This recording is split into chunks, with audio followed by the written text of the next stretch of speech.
폭포처럼 부어지는 은혜가 있기를 주님의 이름으로 축복합니다. 우리 옆에 분 인사하십시오. 평안하십시오. 승리하십시오. 기도. 누군가 날 위해 기도해 준다라는 말은 참 힘이 됩니다. 이 땅에 이민족이 잘 살 수 있고 버틸 수 있는 건 하나님 앞에 저와 여러분이 기도하고 있기 때문이라는 걸 저 세상 사람들이 알아야 되는데 알 턱이 없죠. 턱이 없어요.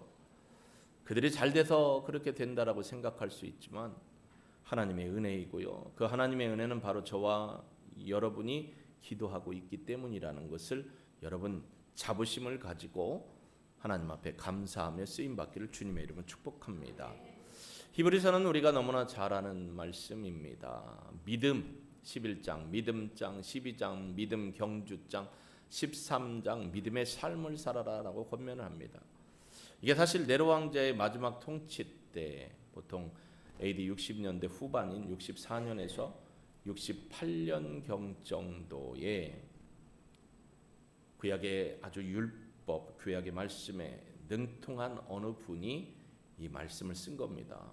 시대적으로 보면 네로 왕자의 마지막 핍박이 있었기 때문에요. 기독교 신앙을 지키기가 어려웠어요.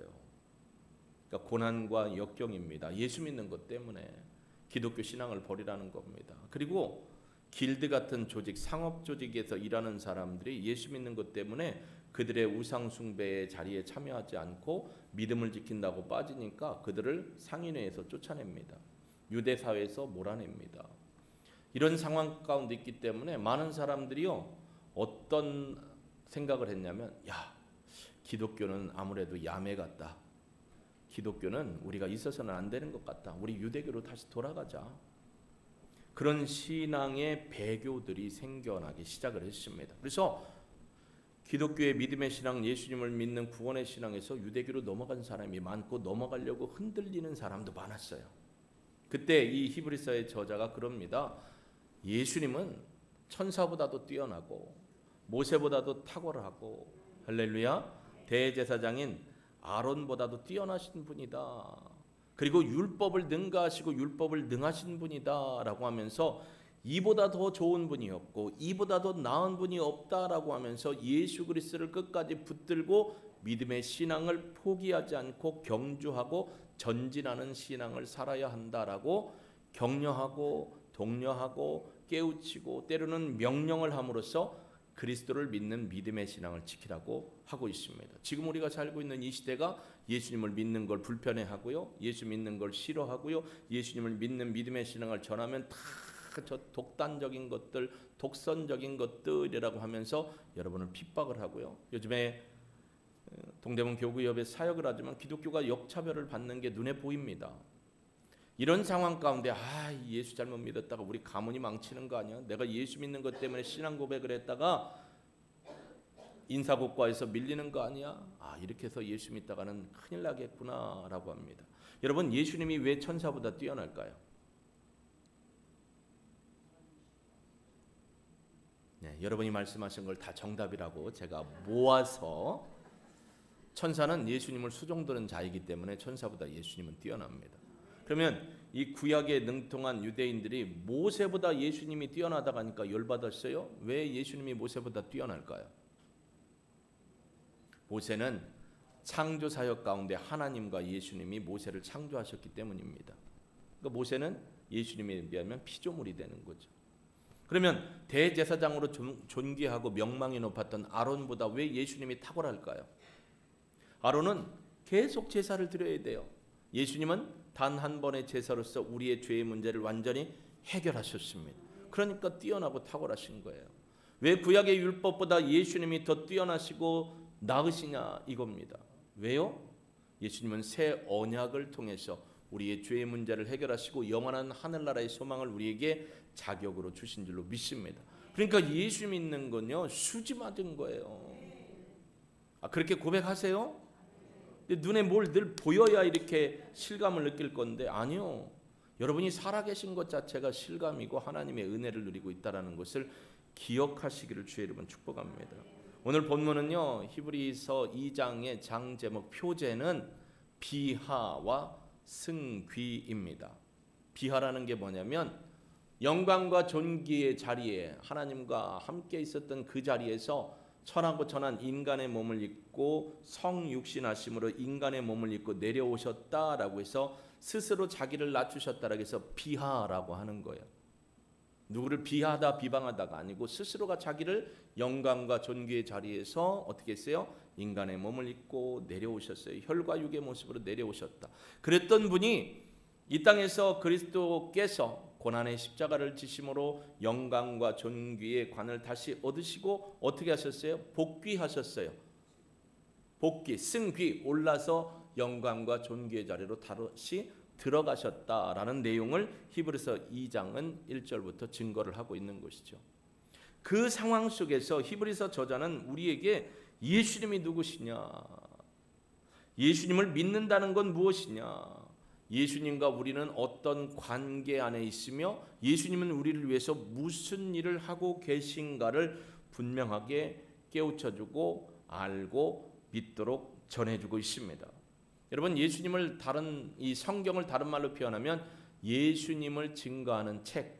그래서 요한복음 예전에 우리가 강의했지만 예수 그리스도의 정체성을 알려주는 책이 성경이다라고 했습니다. 그렇기 때문에 우리가 성경을 통해서 예수님의 정체성을 가장 많이 나타내주고 있는 많은 역사서, 또 율법서, 그 다음에 뭐예요? 복음서 등등 서신서 있지만 가장 예수님의 정체성을 잘 나타내 주는 것은 요한복음입니다. 에고 에이미, 나는 무엇이다? 7가지로 예수님의 정체성을 드러내 주셨고 침례 요한도 예수님이 누구이신가를 선포하며 그에 뒤에 오시는 예수님을 증거했더랬습니다. 여러분, 예수님이 누구십니까? 우리가 아까 신앙 고백을 했잖아요. 주는 그리스도시요 살아계신 하나님의 아들이십니다. 하나님과 함께 하셨다는 거예요. 그분이 그리스도시고요. 그분이 육신의 몸을 입고 이 땅에 오셔서 우리를 위해서 행하신 사역이 결국 우리에게는 은혜가 되었다라는 것을 히브리서 저자는 우리에게 말씀해 주고 있습니다. 여러분 생각해 보세요. 죽을 병에서 고침받은 것도 은혜예요. 지금 고통과 환난이 있지만 하나님이 치료해 주실 것을 믿기 때문에 은혜로 예배를 드리고 있는 겁니다. 내 자녀들의 신앙도 장담을 못하고 내 인생도 한 치 앞을 내다볼 수 없지만 하나님이 여호와 로이의 은혜로 우리의 발걸음을 인도하시고 에베네셀의 역사로 우리를 붙들어 주시고 우리가 아픔과 고통과 어려움에 있을 때 쌈마 그곳에서 그 상황 속에서 하나님이 어루만져 주시고 할렐루야. 그러니 이 모든 것이 다 은혜가 아닐 수 없습니다. 그래서 우리는 성경을 통해서 예수님을 더 깊이 있게 알고 깨닫고 믿음의 고백을 하며 예수 그리스도를 따라가는 삶, 예수님을 중심으로 하는 삶을 살아가야 할 줄로 믿습니다. 오늘 본문에 보니까요, 예수님은요 고난과 죽으심으로 영광과 존귀의 관을 쓰셨다라고 표현을 해주고 있습니다. 오늘 7절에 보면 이렇게 얘기합니다. 본문 위에 부분 7절, 그를 잠시 동안 천사보다 못하게 하시며 영광과 존귀로 관을 씌우셨다. 처음에는 잠시 동안 천사보다 못하게 하셨다가 후에는 영광과 존귀로 관을 씌우셨다. 그게 9절에 똑같이 반복돼요. 오직 우리가 천사들보다 잠시 동안 못하게 하심을 입은 자 곧 죽음의 고난받으심으로 말미암아 영광과 존귀로 관을 쓰신 그 예수님을 보니라고 표현합니다. 여러분, 예수님 좀 전에 얘기했지만 하늘에 계시면서 하나님과 함께 하셨던 영화와 존귀를 내팽개치시고 스스로 인간의 몸 비하, 인간의 몸을 입고 내려오셔서 우리를 위해서 뭘 하신 거예요?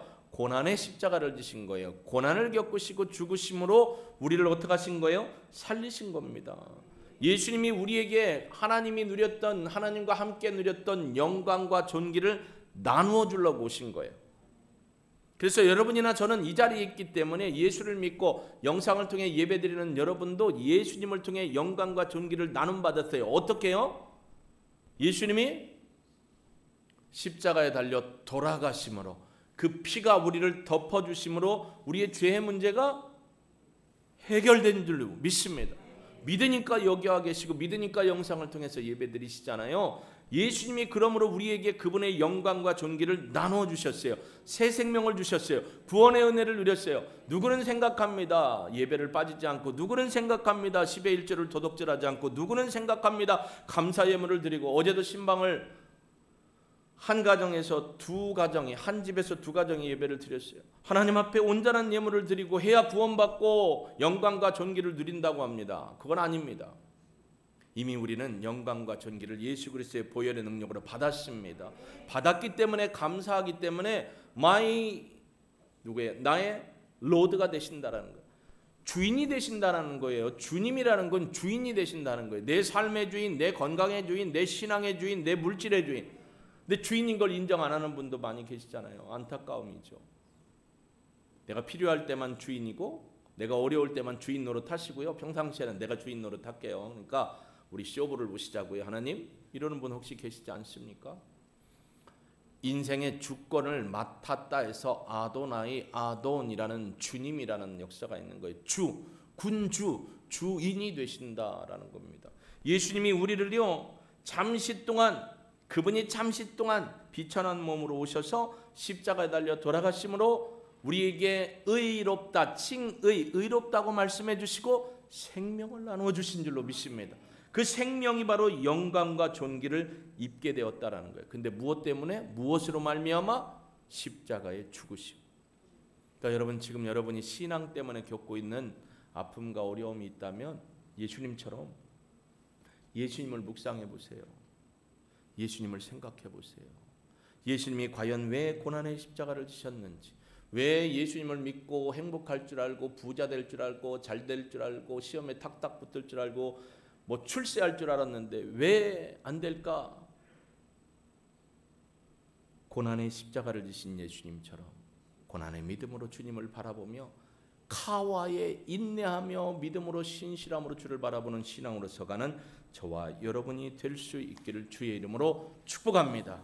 하나님의 때가 있습니다. 그 때에 맞춰서 기다림의 신앙이 중요한 것을 오늘 얘기해 줍니다. 그러면서 10절에 보면 그러므로 만물이 그를 위하고 또한 그로 말미암은 이가 많은 아들들을 이끌어 영광에 들어가게 하시는 일에 그들의 구원의 창시자 예수님을 고난을 통하여 온전하게 하심이라. 예수님이 뭐가 부족해서 온전하게 하시는 게 아니고요, 구속의 사역을 완전하게 이루셨다라는 표현입니다. 그리고 예수님은요, 우리가 거룩하지 못했는데 우리를 거룩하게 하심으로 형제라 불러주셨습니다. 11절 함께 읽어볼까요? 여러분 성경과 또 영상을 통해 보시는 분 화면을 보십시오. 11절 12절을 읽습니다. 시작. 거룩하게 하시는 이와 거룩하게 함을 입은 자들이 다 한 근원에서 난지라. 그러므로 형제라 부르시기를 부끄러워하지 아니하시고 이르시되 내가 주의 이름을 내 형제들에게 선포하고 내가 주를 교회 중에서 찬송하리라 하셨으며 아멘. 예수님이 우리를요 형제라고 불러주셨어요.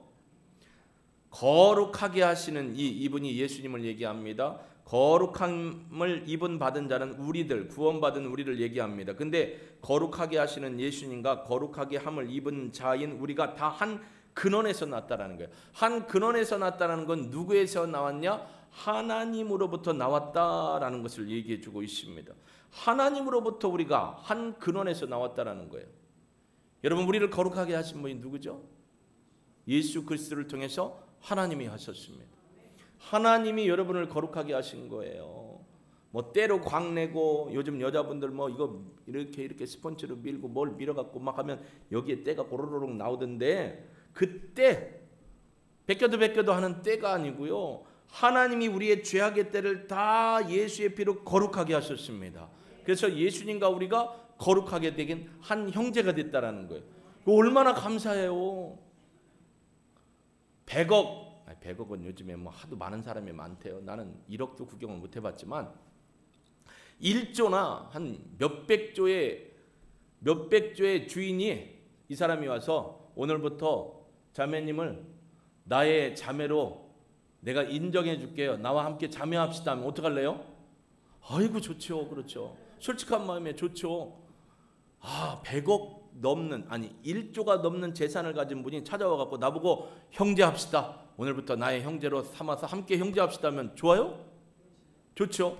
여러분이 갖고 있는 빚도 좀 빨리 탕감할 생각이 너무 좋은 거고, 그것도 좀 나 좀 누리면 얼마나 좋겠어 하는 생각이 있죠. 근데 예수님이 나를 형제라고 불러주신 건 실감이 나요? 실감이 나시잖아요, 원로 목사님은. 날마다 실감이 나는 거죠. 근데 실감이 잘 안 나요. 생각해 보세요. 요즘은 형제지간에도 형제를 형제라고 안 하고 자매를 자매라고 안 불러요. 뭐 때문에요? 요것 때문에. 생각을 해보세요. 정말 머리카락이 이게 몇 년을 안 감았는지 이게 새끼줄인지 밀대걸레인지 막 이렇게 돼서 얼굴도 안 보이는데 옷은 깨재재하고 떼국물이 있고 10m 밖에서도 막 냄새가 나는 사람이 우리 집 앞에 늘 있다고 생각해봐요. 아니면 여러분이 사시는 아파트 출입구에 있으면 관리하시는 분들이나 어떻게 해요? 경비하시는 분들이 어떻게 해요? 가라고, 여기 있지 말라고. 여기 왜 왔냐? 그럼 쫓아내면 다음날 또 와 있고 다음날 또 와 있어요. 근데 하필 우리 집 앞에 있어요.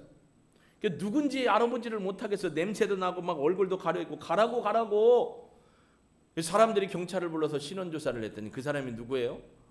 한 20년 전에 아버지하고 싸우고 나간 우리 누나, 우리 형이라고 생각해 보세요. 왜 형만 해요? 동생이라고 생각해 보세요. 여러분이 내 형제라고 인정할 수 있어요? 사람들이 저 사람이 누구야 했는데 제 형제입니다. 제 가족입니다. 이랬던 가족을 찾았습니다. 당당하게 얘기할 수 있는 분이 있어요? 웬만하면 형제 안 하고 싶죠. 엮이고 싶지 않죠. 괜히 껄끄럼하고 또 어렵다고 해서 우리 집에 있는 거 뭐 빼나갈까 두려우시죠? 아무도 대답을 안 하는 건 인정한다는 거 아니에요? 근데 예수님은요, 우리의 죄를 어떻게 했어요? 죄의 냄새가 많이 나잖아요. 죄는 냄새가 나요. 죄는 부패성이 있어요. 여러분 생각해 보세요. 여러분과 저는 전과 몇 범일까요? 여러분이 태어나서 지금까지 있으면서 미워한 죄, 비판한 죄, 참소한 죄, 또 도둑질한 죄, 남을 원망한 죄, 비방한 죄, 모든 죄를 다 쌓아놓으면 전과 몇 범이에요? 자, 그래서 나는 전과 1만은 밑으로 내려간다. 1만 번은 안 한 것 같다 평생에. 이거보다 적으신 거예요? 여러분 예수의 피에 공로가 없으면 우리는 다 전과범이에요. 전과자를 누가 형제라고 하고 싶겠어요?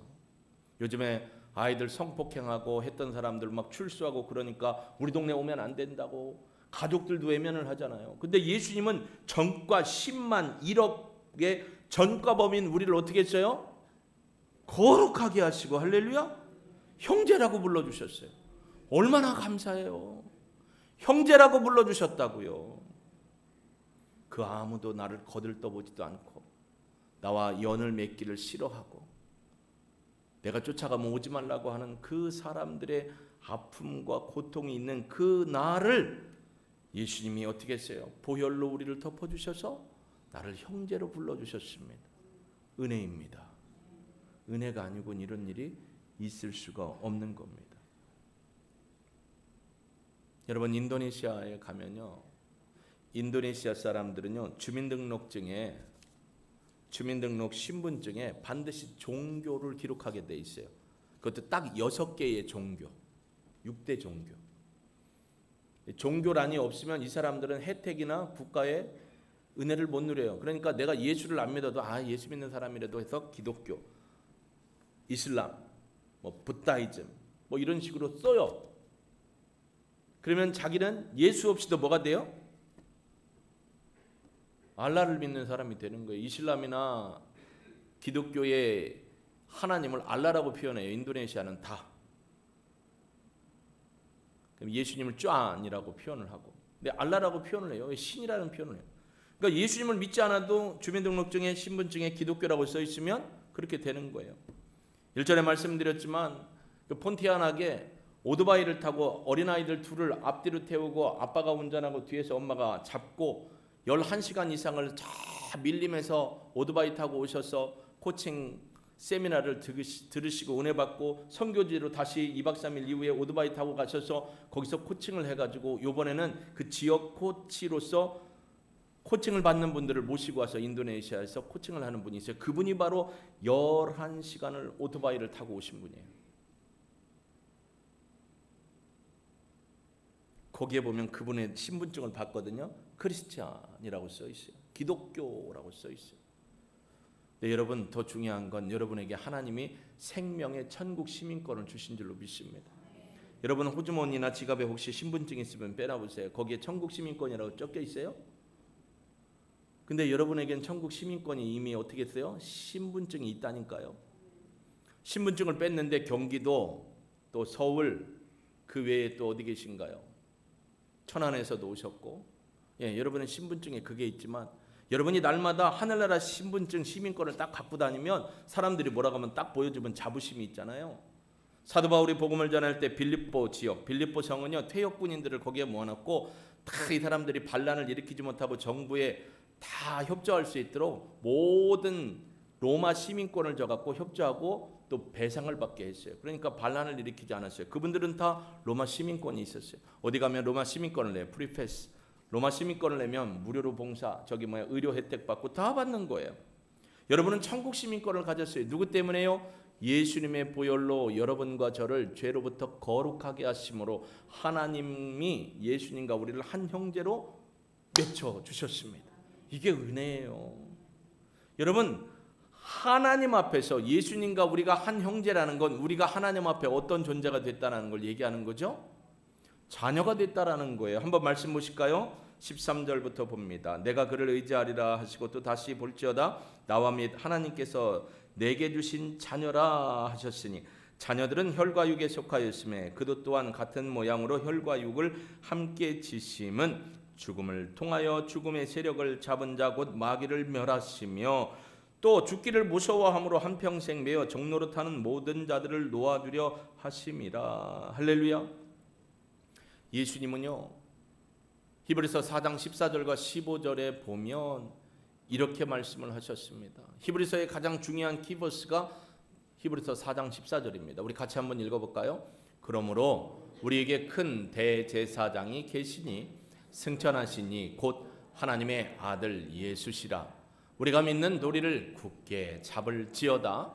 15절 우리에게 있는 대제사장은 우리의 연약함을 동정하지 못하실 리가 아니오 모든 일에 우리와 똑같이 시험을 받으신 이로되 죄는 없으시니라. 할렐루야. 뭐가 없다고요? 죄가 없으신 거예요.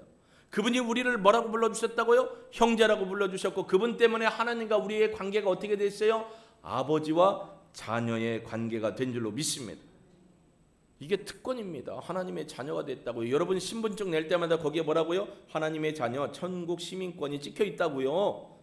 그러니까 오늘부터 집에 가서 이쁘게 시민권, 천국 시민권 하나 만들어가서 교회로 보내주면 제가 코팅해서 드릴게요. 그 지갑에다 넣고 다니시고 누가 뭐라고 하면 천국 시민권이요. 그러면 사람들이 뭐라고 해요? 아이고 세상이 어려우니까 맛이 갔구나. 썩었네. 그럴 수 있지만 하나님 앞에는 믿음의 고백입니다. 천국 시민권을 가진 자예요. 하나님의 자녀는 특별한 외형을 갖나요? 똑같아요. 예수님도 육과 혀를 가지고 이 땅에 오셨다겠어요. 예수님도 보통 사람들과 같이 주무시고 울고 배고프기도 했고 우리도 보통 사람들과 세상 사람들과 똑같이 울고 배고프고 슬프면 아픔이 있고 비슷해요. 그런데 다른 게 하나 있어요. 세상 사람 그런 삶을 살다 돌아가시고 죽습니다. 근데 뭘 갖고 죽어요? 죄를 갖고 죽습니다. 근데 예수님의 죽음은 죄의 죽음이 아닙니다. 어떤 죽음이에요? 희생의 대속 제물이 되셨어요. 누구 때문에? 나 때문에 내 죄, 우리의 죄를 다 짊어지시고 어떻게 하셨어요? 종로로 타는 자들로 자유케 하시려고 우리의 죄의 문제를 해결해 주셨습니다. 이게 하나님의 자녀가 누리는 특권입니다. 희생의 죽음으로 말미암아 하나님과 우리의 관계를 자녀 삼아 주셨다. 요한복음 1장 12절 말씀을 여러분이 기억하는 줄로 믿습니다. 여러분 요한복음 1장 12절 말씀 한번 우리 같이 선포해 볼까요? 영접하는 자, 곧 그의 이름을 믿는 자들에게는 하나님의 자녀가 되는 권세를 주셨으니 아멘. 여러분 영접한다는 건 예수님을 먹는다는 거예요. 요한복음적 표현으로 하면 살과 피를 먹는다, 영접하다, 예수님을 내 안에 받아들이면 하나님의 자녀가 되는 권세, 특권을 주셨다라는 거예요. 사람들은 초기에, 우리나라도 그랬죠. 초기에 기독교가 왔을 때 저것들은 뭐예요? 사람 잡아먹는 종교다. 그래서 저것들은 다 죽여야 된다 그랬죠. 왜냐하면 성찬을 떼면서 피를 먹고 떡을 먹고 몸을 먹는다고 하니까 이게 오해가 돼서 그랬어요. 예수님을 영접하고 내 안에 모시고 예수님이 내 안에서 살아계심으로 영생을 누리는 기쁨이 되어서 하나님과 우리 사이에 자녀의 관계가 이루어진 줄로 믿습니다. 여러분 대단하지 않습니까? 대단한 축복입니다. 이 하나님의 자녀가 됨으로 말미암아 거기 뭐라고 얘기를 했냐면 14절에 죽음을 통하여 죽음의 세력을 잡은 자 곧 마귀를 멸하셨다. 예수님이 혈과 육으로 오셨고 죄가 없는 분으로 오셨지만 우리의 죄의 짐을 짊어지시고 십자가에 달려 돌아가시고 보혈을 흘려주심으로 말미암아 우리를 자유케 해주셨습니다. 뭐로부터요? 죽음으로부터. 안희숙 여사님이 썼던 글이 뭐예요? 제가 고등학교 1학년 때 읽었던 죽어요 그러나 안 죽어요. 죽으면 죽으리라는 책 에스더의 이 설을 통해서 쓴 것도 있고 죽어요 그러나 안 죽어요. 우리는 죽어요. 맞죠? 저나 여러분이나 순서 없이 이제 가야 돼요. 죽어요 육적으로. 그러나 안 죽어요. 뭘 안 죽어요? 영원한 둘째 사망에는 들어가지 않는다는 거예요. 이유가 뭐예요? 우리에게 하늘나라 시민권이 있고 예수님을 통해서 하나님과 우리가 아버지와 자녀의 관계가 된 거예요. 1조 가진 사람의 형제와 자녀가 되는 게 중요한 게 아니고 하나님의 자녀가 된 게 특권이라는 겁니다. 예수님이 우리를 위해서 하신 사역입니다. 예수님이 우리를 하나님의 자녀가 되게 하시기 위해서 십자가에 달려 돌아가신 거예요. 여러분 일본에 가면 지하철에서 뛰어들어서 일본인을 살린 청년 이수연 청년 그 자리에 가면 아직도 길입니다.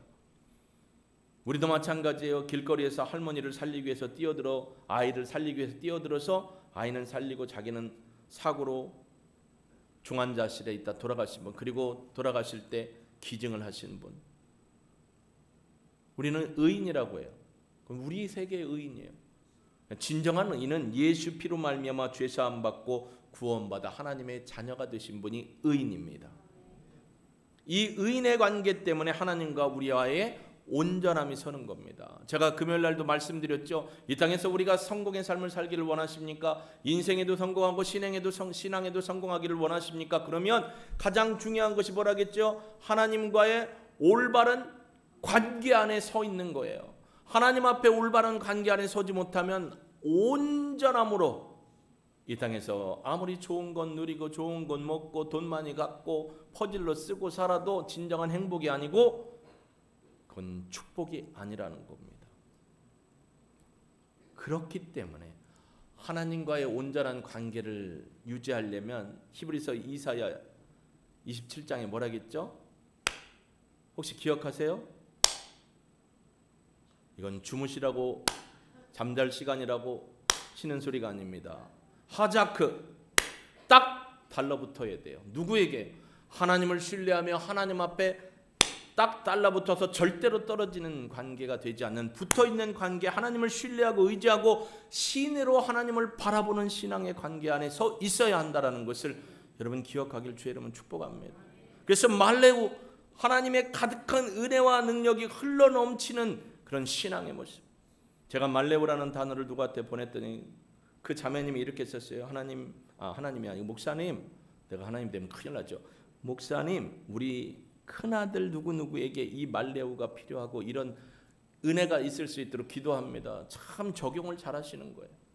말레우, 차고 넘쳐 흘러 넘쳐 가는 것, 하나님의 은혜가, 하나님의 선한 영향력이, 하나님의 복음이 사랑하는 아들을 통해서 사랑하는 딸을 통해서 말레우의 은혜가 넘쳐나는 역사가 저와 여러분 또 우리 자녀들에게 있기를 주의 이름으로 축복합니다.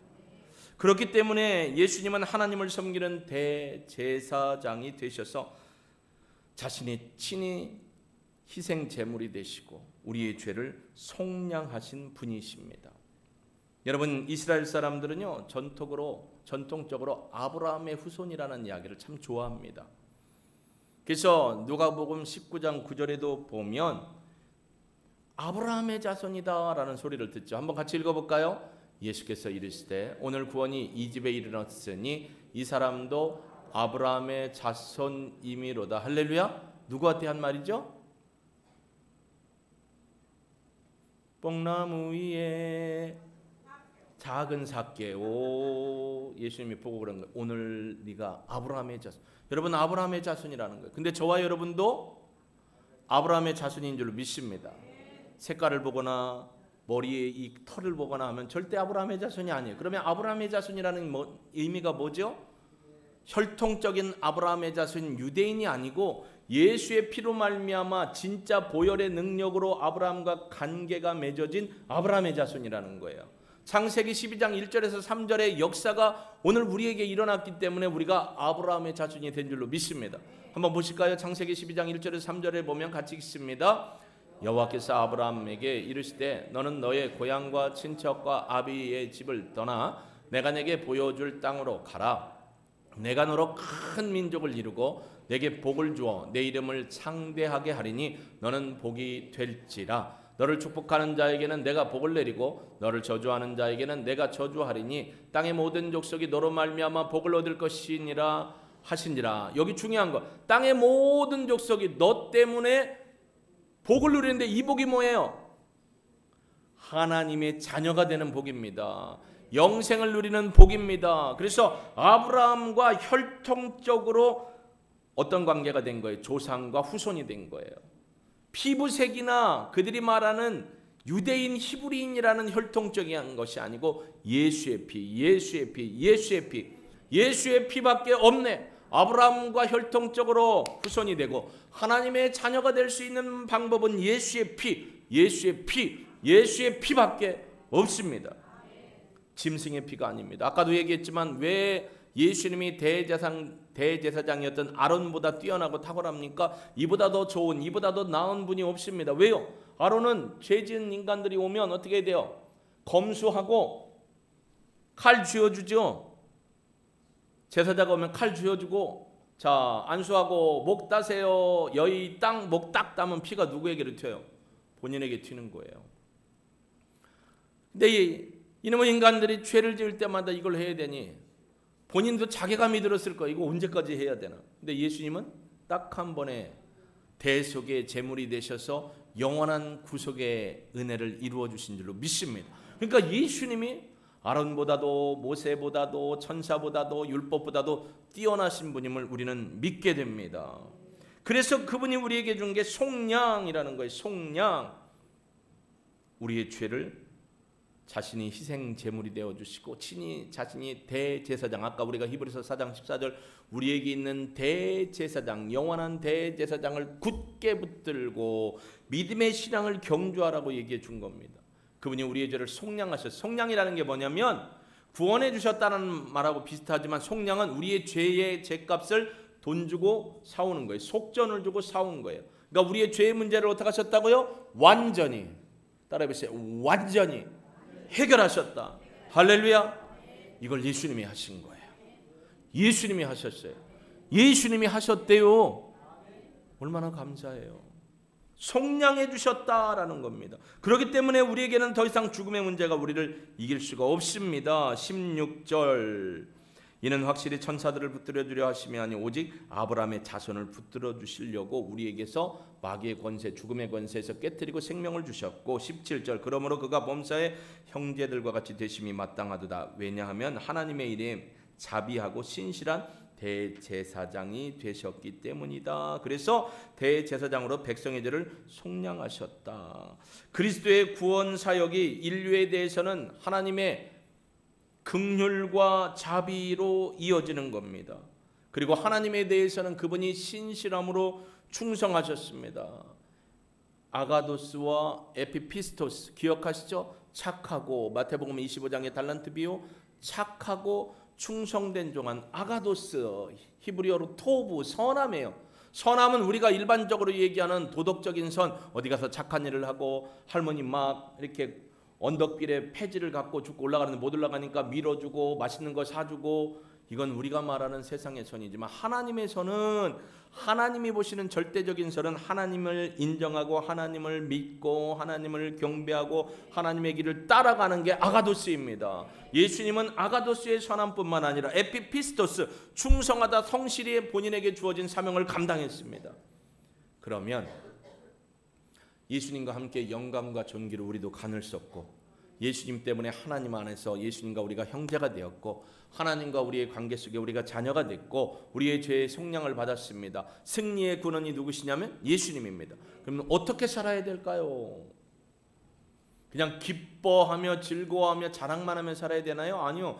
예수님이 가신 그 길을 우리도 따라가야 하는 것이죠. 신의를 지키며 따라가야 하는 거예요. 온전한 믿음의 길로 헤매디에 하나님이 보시는 가장 적절한 때 적절한 시기에 가장 좋은 열매로 하나님 앞에 영광 돌리는 삶을 살아가는 것이 예수님이 우리를 위해 사역하신 뜻이라면 우리의 삶의 자리에서 이런 삶을 살아가는 거예요. 중요합니다. 믿음의 방법대로 사는 거예요. 아까도 얘기했지만 세상에서 고난을 겪을 수도 있고요. 이제 앞으로 더 그런 고난이 많이 올 겁니다. 사회적인 법을 만들고 세계적인 법을 만들어서 기독교인들에 대한 핍박이 더 시작될 것입니다. 강대상에서 예수 이외의 구원을 외치지 못하도록 자꾸 억압할 것입니다. 그래도 히브리서를 통해서 믿음의 고난 가운데 있던 그들에게 11장에 뭐라겠죠? 믿음의 선진들을 봐라. 아벨을 봐라. 모세를 봐라. 사라를 봐라. 아브라함을 봐라. 이삭을 봐라. 요셉을 봐라. 계속해서 믿음의 선진들을 선포하면서 뭐라고 해요? 너희도 이러한 삶을 살아가야 한다. 그리고 12장에 믿음의 경주를 해라. 여러분, 믿음의 경주라는 건 뭐예요? 경주하는 사람이 어떻게 가요? 앞으로 달려가야죠. 문워크를 해서 막 뒤로 막 달려가겠어요? 앞으로 달려가야죠. 딴 데를 보면 경주할 때 어떻게 돼요? 넘어지거나 목적지에 제대로 도달할 수 없죠. 그리고 13장에서는 사회생활과 교회생활을 어떻게 해야 하는지 믿음을 따라 살라라고 히브리서의 저자는 가르칩니다. 예수님께서 우리에게 하신 사역을 기억해 보십시오. 얼마나 감사합니까? 여러분, 우리는 다 전과자예요. 저도 전과자고 여러분도 전과자예요. 예수의 피가 이걸 덮지 못했으면 우리는 세상의 감옥이 좁아서 안 들어갔을 뿐이지 더 어디 보시자고 눈도 안 들어갈 사람이 있나? 더 눈을 피하시는 분이 있는데 다 들어가야 돼요.